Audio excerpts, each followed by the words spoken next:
Hello everyone. So after discussing about the internal notion of security and internal peace and order, we will be discussing the traditional security and cooperation. In traditional security, there is a recognition that cooperation is limiting violence is possible. तो traditional security में क्या है? ये माना जाता है, it is recognized that cooperation in limiting violence is possible. If we are cooperating with each other, countries are signing treaties, they are discussing problems, then they can limit the violence. So these limit relates both to the end and the means of wars. So how can we limit the violence? We can end the wars, we can come to a conclusion, or we can end the war, or we can check the means, the method of war, which type of wars we are having, what type of ammunition and arms we are using for the war. It is now an almost universally accepted view that countries should only go to war for the right reason.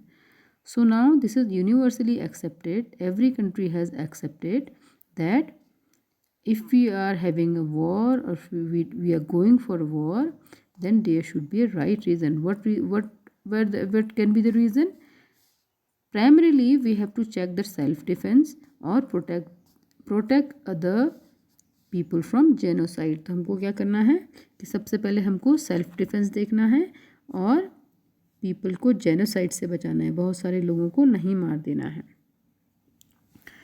War must be limited in terms of means that are used. तो हमारे जो means हैं, जो methods हैं, that should be limited.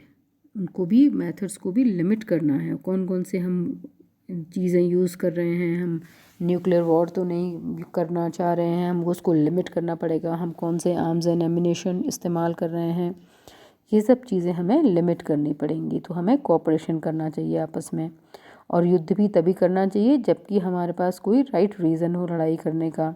आर्मीज must avoid killings और hurting non combatant as well as unarmed and surrendering combatants. तो army को क्या करना चाहिए? उनको किलिंग को अवॉइड करना चाहिए, लोगों को मारना नहीं चाहिए, और ऐसे लोगों को हर्ट नहीं करना चाहिए कि जो कि नॉन कम्बेटेंट है. नॉन कम्बेटेंट मीन्स नॉन फाइटर्स हैं, नॉन पार्टिसिपेंट्स हैं, सिविलियंस हैं. और अनआर्म्ड लोगों को भी, और वो भी ज़्यादा हर्ट नहीं करना चाहिए. और जो सरेंडिंग कॉम्बेटेंट्स हैं, जो सरेंडर कर देते हैं, जो भी फाइटर्स हैं, कॉम्बेटेंट्स मीन्स जो फाइटर्स हैं, अगर वो सरेंडर कर रहे हैं तो उनके साथ किस तरह का बिहेवियर होगा अपोजिशन कंट्री का, वो भी, उस बारे में भी बातचीत होती है. वो भी यूनिवर्सली एक्सेप्टेड व्यूज़ हैं सारे का सारे कंट्रीज़ के, कि हाँ पहले तो हमें वॉर करना नहीं चाहिए हर बात पे, उसके कोई रीज़न होने चाहिए, सॉलिड रीज़न होने चाहिए. सबसे पहले सेल्फ डिफेंस होना चाहिए, और लोगों को जेनोसाइड से बचाना है. ये रीज़न हो सकते हैं कि अगर आपको वॉर करना पड़े तो रीज़न हो सकता है कि आपको सेल्फ डिफेंस के लिए करना पड़े, और रीज़न हो सकता है कि भैया आपको जेनोसाइड से बचाना है, तब आप वॉर में चले गए, और वॉर से फिर आपने जो है वो उसको कम किया. सिचुएशन ऐसी आ गई कि आपको वॉर करना पड़ा, जेनोसाइड हो रहा है, तो आपको अपना स्टेप उठाना पड़ा. तो वॉर जो है लिमिट होना चाहिए, लिमिट कर देना चाहिए, वॉर को कम करना चाहिए कि कौन से आर्म्स यूज़ कर रहे हैं और किन किन लोगों को नहीं मारना है, ये भी बता दिया जाता है. They should not be excessively violent. और जो जितने भी आर्मी पर्सनल्स हैं, आर्मी को वायलेंट नहीं होना है. Forces must be in any case B use for only after for the alternatives has failed. और फोर्सेस का इस्तेमाल तभी करना है जबकि सारे के सारे अल्टरनेटिव जो हैं फेल हो गए हैं, तब हमको सारे अल्टरनेटिव ख़त्म करने के बाद ही हमें ये फोर्सेस का इस्तेमाल करना पड़ रहा है. Traditional view of security do not rule out other forms of cooperation as well. अब देखिए, जो ट्रेडिशनल व्यू है सिक्योरिटी का, वो और तरह के कोऑपरेशन को भी रूल आउट नहीं करता. मतलब कि हमें और तरह के कोऑपरेशन भी करने चाहिए. एक तो हमें इस बात पे एग्री होना चाहिए कि हम वॉर ज़बरदस्ती नहीं करेंगे, और ये यूनिवर्सली एक्सेप्टेड व्यू है कि वॉर नहीं करना है बिना किसी रीज़न के. या तो आपको सेल्फ डिफेंस में वॉर करना पड़ रहा है, या कहीं जेनोसाइड हो रहा है, तब आपको उसके रिएक्शन में आपको वॉर की सिचुएशन आ रही है, तो उसमें भी आर्मी का जो एक्शन होंगे वो कैसे होंगे, ये भी आप देखेंगे. और ट्रेडिशनल व्यू ऑफ सिक्योरिटी जो है वो कहता है कि कोऑपरेशन के और भी अलग तरीके हैं. अब कोऑपरेशन के तरीके और क्या अलग हो सकते हैं? The most important of these are disarmament. Disarmament क्या है? आप जो है अपने आप को आर्म एमिनेशन को हटा रहे हैं, अपने आप से कम कर रहे हैं डिसआर्मामेंट में। And डिसआर्मामेंट and arms control, arms को कंट्रोल करना है। और कॉन्फिडेंस बिल्डिंग, और कंट्रीज़ को आपस में कॉन्फिडेंस बिल्डिंग करना है कि कहीं हमें ऐसा ना लगे कि ये कंट्री हमारे पर कभी भी अटैक कर सकती है। ऐसा कॉन्फिडेंस बिल्ड होना चाहिए कि हमें भरोसा रहे कि ये कंट्री हमारे पास अटैक नहीं करेगी। तो disarmament requires all state to give up certain kind of weapons. Disarmament में क्या है कि सारे के सारी कंट्रीज़ को किसी एक तरह के किसी तरह के वेपन्स को क्या करना है? गिव अप कर देना है, दे देना है, हटा देना है। तो देखिए 1972 में बायोलॉजिकल वेपन्स कन्वेंशन हुआ 1972 में, और 1992 में केमिकल वेपन्स कन्वेंशन हुआ, band the production and possession of these weapons. अब 1972 में जो साइन हुए थे उसमें ये हुआ कि जितने भी बायोलॉजिकल वेपन्स होते हैं, बायोलॉजिकल वेपन्स आपको पता है क्या होते हैं? बायोलॉजिकल वेपन्स होते हैं जो वायरस भी होते हैं, बैक्टीरिया होते हैं, और उनको कहीं पर डेवलप किया जाता है, फिर किसी कंट्री के ऊपर डाल दिया जाता है। तो 1972 में इसे साइन हुआ कि जितने भी बायोलॉजिकल वेपन्स हैं वो अब जो है कंट्रीज़ हैं वो नहीं बनाएंगी, वो बैन हो गए। और ऐसे ही केमिकल वेपन्स जो हैं, केमिकल वेपन कन्वेंशन हुआ 1992 में, और ये इसने भी उनके प्रोडक्शन को, उनके पोजेशन को अपने पास नहीं रख सकती कंट्रीज़, और ऐसे वेपन्स को उन्होंने बैन करवा दिया। तो more than 155 state acceded to the BWC and 181 states acceded to CWC। तो 155 कंट्रीज़ ने accident means agreed to a demand. अब कौन सी डिमांड थी? कि BWC बायोलॉजिकल वेपन्स कन्वेंशन में उन्होंने अपने देश में जो बायोलॉजिकल वेपन्स थे उनके प्रोडक्शन और पोसेशन को उन्होंने बैन कर दिया, उन्होंने काम करना उसमें बंद कर दिया 155 कंट्रीज़ ने। और केमिकल वेपन्स कन्वेंशन में 181 कंट्रीज़ ने इसको बैन कर दिया अपने देश में। But the super power the US and the Soviet Union did not want to give up the third type of weapon. अब देखिए आपको पता है both the convention included all the great powers. अब दोनों के दोनों जो ग्रेट पावर्स थी वो BWC और CWC में थी, वो वहाँ पर इस तरह के कन्वेंशन में थी, उन्होंने साइन करे हैं। इसका मतलब वो अपने देश में BWC और CWC का प्रोडक्शन नहीं करेंगी। लेकिन सुपर पावर्स जो थी वो नहीं चाहते थे, तीसरे तरह के जो वेपन थे वो क्या थे? मास डिस्ट्रक्शन के वेपन, न्यूक्लियर वेपन्स। तो उन्होंने उसको नहीं चाहते थे कि वो उनको देने पड़े। वो दोनों जो सुपर पावर्स थी और भी जो पावरफुल कंट्रीज़ थे वो नहीं चाहते थे कि उनको अपने न्यूक्लियर आर्म्स एंड एमिनेशन को ख़त्म करना पड़े। इसलिए उन्होंने क्या करा? उन्होंने आर्म्स कंट्रोल को परस्यू किया, उन्होंने फॉलो किया कि आर्म्स का कंट्रोल करें, और न्यूक्लियर पावर पे उन्होंने ज़्यादा ध्यान वो देना नहीं चाहते थे, इसलिए उन्होंने आर्म्स कंट्रोल पे ज़्यादा ध्यान दिया। Arms controls regulates the acquisition और डेवलपमेंट ऑफ वेपन्स। जो आर्म्स कंट्रोल है वो क्या करते हैं? वो रेगुलेट करते हैं, वो कंट्रोल करते हैं। किस पे कंट्रोल करते हैं? एक्विजिशन मीन्स पोजेशन, परचेज पे आप इस तरह के आर्म्स को ख़रीदना भी आपको एक कंट्रोल में ख़रीदना है, और वेपन का डेवलपमेंट आप कितना कर रहे हैं उसको भी रेगुलेट करेगी आर्म्स कंट्रोल, जितनी भी ट्रीटीज़ हैं।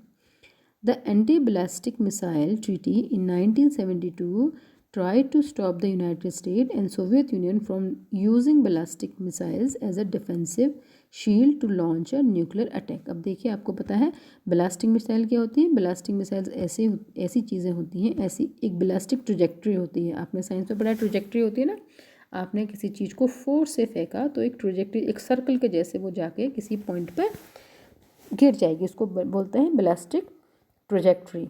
तो एंटी बैलिस्टिक मिसाइल्स, तो जो ये बैलिस्टिक मिसाइल्स होती हैं उनको एक पावरफुल सोर्स के द्वारा किसी वेलोसिटी को दे करके फेंक दिया जाता है, और वो उसी पॉइंट पर जाके गिरती है जहाँ पर उसको गाइड किया जाता है।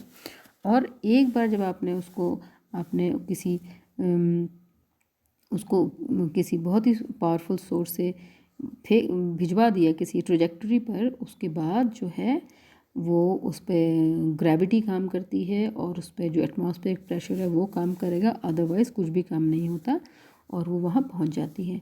तो जो कंट्रीज़ थे वो बैलिस्टिक जो मिसाइल्स थी उसका इस्तेमाल करती थी आपके लॉन्च करने के लिए न्यूक्लियर अटैक करने के लिए। तो इसलिए ये कहा गया कि anti ballistic missile treaty sign करा गया 1972 में, और try to stop the United State and Soviet Union for using ballistic missile. तो और उन्होंने कहा कि जो सोवियत यूनियन है और जो अमेरिका है उसको बैलिस्टिक मिसाइल का इस्तेमाल डिफेंसिव शील्ड के लिए करना बंद कर देना चाहिए। While it did allow both countries to deploy a very limited number of defensive system, तो उन्होंने क्या किया कि उन्होंने अपने जो बैलिस्टिक मिसाइल थी उन्होंने उसको तो बंद करा दिया।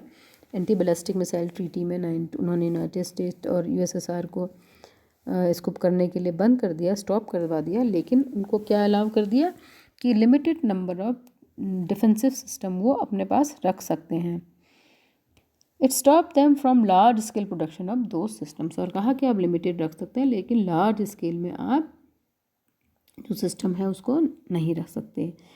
We, as noted in Chapter 1, the US and Soviet Union signed a number of other arms control treaties, including the Strategic Arm Limitation Treaty II or SALT II and Strategic Arm Reduction Treaty START, the Nuclear Non-Proliferation Treaty NPT in 1968 was an arm control treaty in the sense that it is regulate the acquisition of nuclear weapon। अब देखिए, आपने देखा कि इन्होंने US और USSR ने इतने treaty sign करे और उन्होंने NPT nuclear non proliferation treaty उन्होंने ये जो है वो साइन करी 1968 में। और ये क्यों इसलिए करी कि जितने भी न्यूक्लियर वेपन थे उनको रेगुलेट करना है, इस तरीके से होने चाहिए। बहुत से न्यूक्लियर आर्म्स अपने पास बहुत से नहीं रख सकते हैं। Those countries that had tested and manufactured nuclear weapon before 1967 were allowed to keep their weapon। अब जिन कंट्रीज़ के पास 1967 से पहले न्यूक्लियर वेपन उन्होंने टेस्ट कर लिया था और मैन्युफैक्चर कर लिया था, उनसे कहा कि आप अपने पास रख लो। लेकिन 1968 में जब ये न्यूक्लियर एनपीटी साइन हो गया, न्यूक्लियर नॉन प्लोरिफिकेशन ट्रीटी जब साइन हो गया, तो उसके बाद उनको and those that had not done were give up to the right to acquire them, और जिन कंट्रीज़ के पास नहीं था उनसे कहा गया कि आपको कोई अधिकार नहीं है इनको एक्वायर करने का, क्योंकि 1968 के बाद आपने एनपीटी साइन कर लिया है। The NPT did not abolish nuclear weapon, rather it limited the number of countries that could have them. अब देखिए, एनपीटी क्या है? Non proliferation treaty.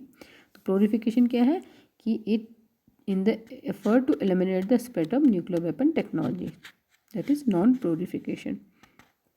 तो एनपीटी ने क्या किया कि लोगों को, बहुत सी कंट्रीज़ को ऐसी कंट्रीज़ की नंबर लिमिट कर दिए, उनके नंबर कम कर दिए जो कि जिनके पास की न्यूक्लियर वेपन हो सकता था, उनके नंबर कम करवा दिए।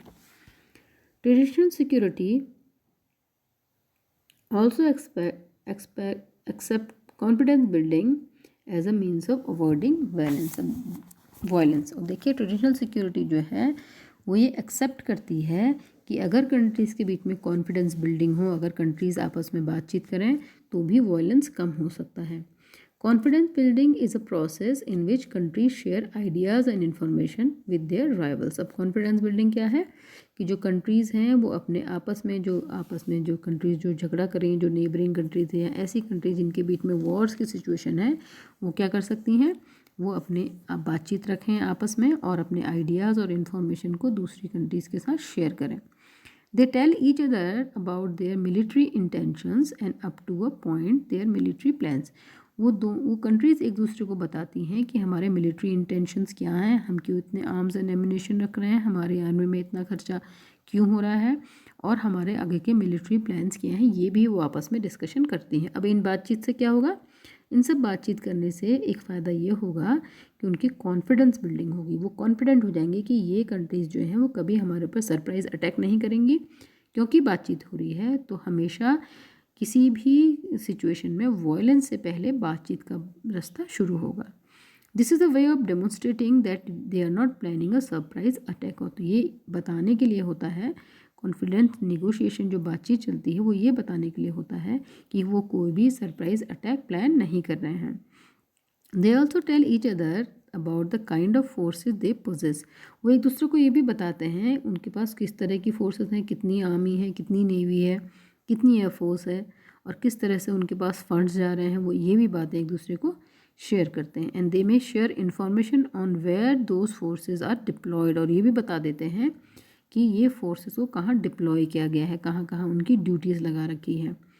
In short, confidence building is a process designed to ensure that rival do not go to war through misunderstanding और misinterpretations। तो कॉन्फिडेंस बिल्डिंग एक प्रोसेस है, वो इसलिए डिज़ाइन करी गई है कि जो राइवल कंट्रीज़ हैं वो किसी मिसअंडरस्टैंडिंग या मिसपरसेप्शन की वजह से वॉर के लिए नहीं चले जाएं। मतलब अगर बातचीत रहेगी तो मिसअंडरस्टैंडिंग भी नहीं रहेगी और मिसपरसेप्शन भी नहीं रहेंगे। तो इसलिए बातचीत करने से एक कॉन्फिडेंस बिल्डिंग होगी। तो ट्रेडिशनल सिक्योरिटी जो है वो एक एक्सेप्ट करता है कि कॉन्फिडेंस बिल्डिंग जो है उससे वॉयलेंस कम हो सकता है। Overall traditional conception of security are principally concern with the use और threat of use of military force. तो ट्रेडिशनल कंसेप्शन क्या है सिक्योरिटी का, कि वो यूज़ और with the threat of use of military force. In the traditionally security forces is both the principally threat to security and principal means of achieving security। तो वो कह रहे हैं कि जो ट्रेडिशनल कंसेप्शन है सिक्योरिटी का वो किससे कंसर्न रखता है, उसका किससे मतलब है, यूज़ से और थ्रेट ऑफ यूज़ से। मतलब आप मिलिट्री का इस्तेमाल भी करते हैं कहीं कहीं पर सिक्योर करने के लिए लोगों को, और डर किससे है, मिलिट्री फोर्स से ही डर है। तो कभी कभी क्या है, वो किससे कंसर्न रखते हैं, मिलिट्री का इस्तेमाल और उसके इस्तेमाल का डर। मतलब अगर कहीं पर अगर वहाँ पर कहीं वायलेंस हो रहा है तो हम कहेंगे, अगर इंटरनल वायलेंस हो रहा है तो हम आर्मी से उसको दबाएंगे और सिक्योरिटी देंगे। और हमें डर किसी से है, हम डर है कि वो जो मिलिट्री का इस्तेमाल हो रहा है जो उनसे हमें डर है। तो वो किससे, ट्रेडिशनल कॉन्सेप्ट ऑफ सिक्योरिटी से मतलब क्या है, वो किसी उससे कंसर्न रखते हैं, वो कंसर्न रखते हैं किसी भी आर्मी का इस्तेमाल और उसके इस्तेमाल का डर। ये दो ही कॉन्सेप्ट है। तो देखिए, in traditional security force is both the principal threat to security and principal means of achieving security. तो ट्रेडिशनल सिक्योरिटी में क्या है कि जो फोर्स है, जो आर्मी है, वो क्या है, सबसे बड़ा डर है। किस चीज़ का डर है, सिक्योरिटी के लिए सबसे बड़ा डर है, प्रिंसिपल थ्रेट है। और क्या है, प्रिंसिपल मीन्स भी है। और कहीं वॉयलेंस हो गया तो वहाँ पर वही फोर्स काम आनी है वॉयलेंस को कम करने के लिए, सिक्योरिटी लाने के लिए। तो ट्रेडिशनल सिक्योरिटी में जो प्रिंसिपल थ्रेट है सिक्योरिटी का वो भी फोर्स है, और प्रिंसिपल मीन्स जो है सिक्योरिटी का वो भी फोर्स है। Thank you, have a nice day.